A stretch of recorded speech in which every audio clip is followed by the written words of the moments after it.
Alright guys, in this video we are going to be discussing one of the most unique stadiums in Australia. That is Marvel Stadium, formerly known as the Telstra Dome, Etihad Stadium and Colonial Stadium in the Docklands area of Melbourne. And the reason this stadium is so unique, guys, it is because it is the only roofed stadium in Australia. We're not talking arenas here, we are talking stadiums that do play host to what are traditionally outdoor sports. And it is certainly one of a kind when it comes to Australia. And the reason I did want to talk about this stadium is because it did recently receive its midlife renovation over the past few years.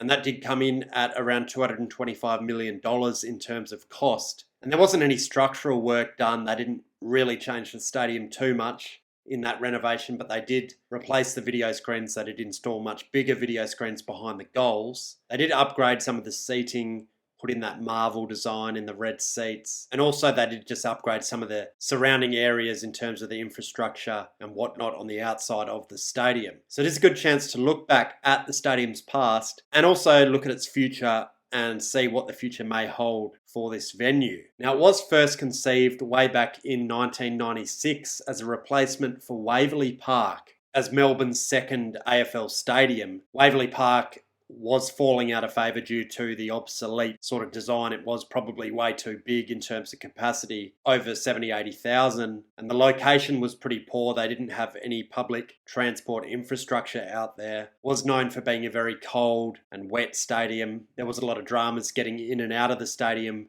in terms of the car park after the game. So they did decide to look for a new location for the secondary stadium in Melbourne and also a new location for the AFL headquarters. And they did settle on the Docklands area, which is just to the west of the Melbourne CBD. And it's sort of a deserted sort of former industrial area. And at that point in time, they were going through an urban renewal process, and the stadium did fit the bill in terms of that urban renewal. And the advantage to that site was you did have the existing public transport and road infrastructure. So you did have that transport network, and if you've been to the stadium, you do know it is built right next to Southern Cross Station in Melbourne. And this stadium also somewhat unique in the fact that it was custom built for Australian rules football. A lot of the older stadiums that are used in the AFL were primarily cricket grounds first and foremost, and they did eventually start becoming primarily AFL grounds as that sport grew bigger and bigger. It's not a massive difference, obviously, but just a unique factor. Cricket is occasionally played here. They did play some limited overs Australian games back in the early to mid 2000s. And we do know the Melbourne Renegades in the Big Bash do play here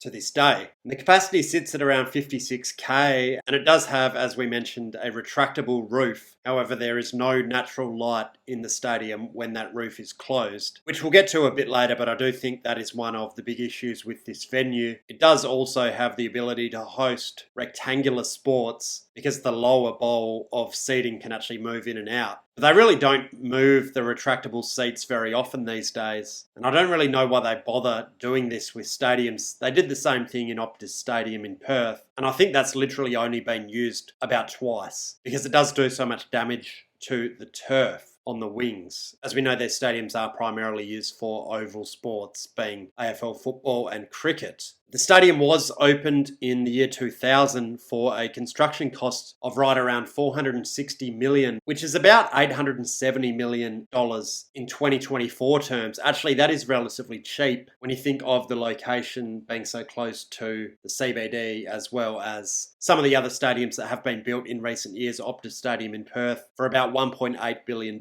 including the surrounding infrastructure, including the train station and the bus station. The stadium was purchased by the AFL in 2016 for $200 million, which was earlier than planned. The original plan was that it would be essentially given to the AFL for free in 2025, but there was some financial issues in terms of the stadium and the smaller Victorian tenants like North Melbourne, St Kilda, Western Bulldogs struggling to make a profit when they were getting some small attendances. So the AFL did want to make life easier for those clubs. And this stadium's really never been overly liked by the Melbourne public. And I don't quite know why. I think Melbourne people are spoiled because of the MCG. It is a legendary stadium, one of the most famous stadiums in the world. Even though you could argue a lot of Marvel is actually newer than the MCG, with the Great Southern Stand being built in the early 90s. So some of the infrastructure, concourses, etc. are actually going to be better at Marvel Stadium, but it's never really been fully embraced by the Melbourne public. The stadium is in a good location and easy to get to. You do obviously have the good viewing angles from the upper deck because of how steep the upper deck is, so you do feel like you're right on top of the action. But there has always been a few issues with the stadium. We know in the early days the turf was a real problem, and I understand that was largely because you do have a car park located underneath the stadium, and they did have a thin layer of sand on top of that, so it was quite hard underfoot, and the turf never really got a chance to root down and bed down, and it always seemed to shift around. Players would lose their footing a lot, and they also had some difficulty in growing the actual grass because of the shadows that the roof did cause. But it seems like they've sorted that out in the last decade or so, I guess, probably due to the fact they do use those heat lamps to help grow the grass. But the turf has been relayed a couple of times throughout its life. And when it comes to the retractable roof, it's never open these days for AFL football at least, or really any sporting event. So the stadium's basically a de facto enclosed dome. And the reason they never open the roof is largely because of the shadows that it does cause on the ground, which make it hard to see on TV, and also because of the glare from the sun that you do get at one end of the ground because of the way the stadium is orientated. I personally never had too much of an issue with how it looked on TV because it is always better to get some natural light into these stadiums, and that opaque roof with no natural light really is obsolete in the year 2024. Any enclosed stadiums that are getting built these days, they will have a translucent roof, which means you are going to get natural light in, and during day games, it's really going to look like an outdoor stadium. And there's nothing worse at Marvel than those afternoon games with a small crowd when you've got the artificial lighting. There's not really any atmosphere, it's just damp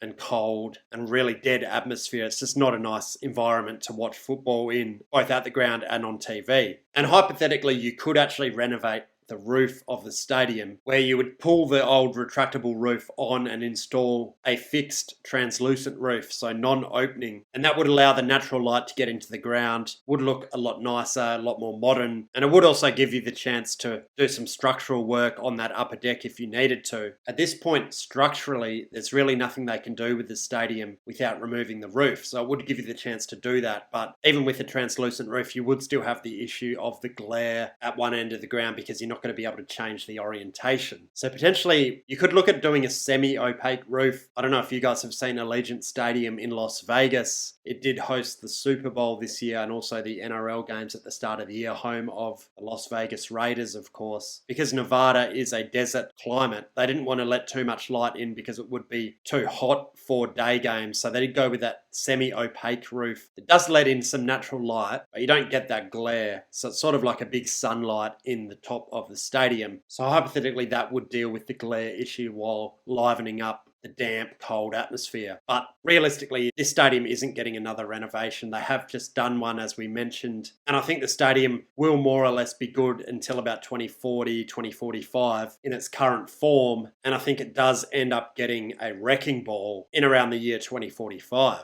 Now, of course, Melbourne does need 2 AFL standard stadiums. You do still have 9 clubs in Melbourne. Potentially, could some of those clubs fold or relocate by 2045? I mean, technically, yeah, but none of them will want to. So it'll become a economic/financial move where the AFL says, look, you've either got to relocate or we're cutting off the funding and you're just going to go broke. But realistically, I'd put that at around a 10 or 20% chance of happening in the next 20 years. I don't think it's going to happen. So what do? Do you build a new stadium on the same site as Marvel after you knock it down? I think that's the most logical option because you do have the transport network existing, people are used to going there, etc. But because of the surrounding development, if you look at this, guys, you'll see there's a lot of built up retail spaces and other things around the ground. You can't really change the orientation very much, so you are going to have the same issues in terms of the sun. Would they go for a roof stadium again? I think so. I don't think you need a roof technically, but people at this point are used to having the comfort of the roof. Obviously the MCG is never going to have a roof because they're always going to play Test cricket there. So I think the public expects that there will be a roof stadium available for AFL in Melbourne. But you're obviously going to go with a translucent roof or some sort of semi-opaque roof to allow the natural light to get in at that point. Hypothetically, you could just put a big overhang over the ground, sort of like Optus Stadium, where most or all of the seats are covered, but the playing surface is exposed to the elements. I don't mind that idea. Maybe you could do something with the overhang where it blocks out the sun and prevents that issue that you did have before. Or because the AFL owns the land, do they bulldoze the stadium, sell the land off? It would be worth a lot of money because of the location. You've got to think a lot of developers would want to put up apartments or hotels or retail or entertainment spaces there. And then they use that money to purchase another location around inner Melbourne, and they can start from scratch in terms of constructing a new stadium and use the funds from the sale of that land to build the new stadium so they wouldn't have to use any public funds. You could even be talking a redevelopment of one of the old suburban VFL grounds potentially, or in some parkland area they could construct a new stadium that holds around 45-50k. I think that's definitely the less likely of the two options, but you never know. If those developers are willing to pay big bucks for the stadium site, that could be an option for the AFL. But anyway guys, that is going to do it for this video. Thanks for watching, and don't forget to subscribe.